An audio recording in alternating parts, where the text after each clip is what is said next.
All right, in this White Trash Adventure, we're in Carbondale, Illinois, and we were looking for some place for lunch, and this place looked good online, Mary Lou's Grill. We're gonna check it out.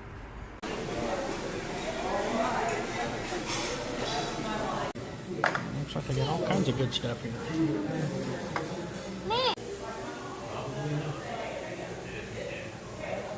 There's the story of the diner here. It's been here since 1962. All right, several people have asked me about pork fritters, so that's what I got here. It looks really good. The girl's got chicken strips, and at least got a bacon cheeseburger. Looks pretty good. That was a good sandwich. Mine's all gone. Well, she got half of it down. And the girls have eaten quite a bit. As much as for them, anyway. Okay, I completely botched the ending here. But Mary Lou's Diner in Carbondale, Illinois.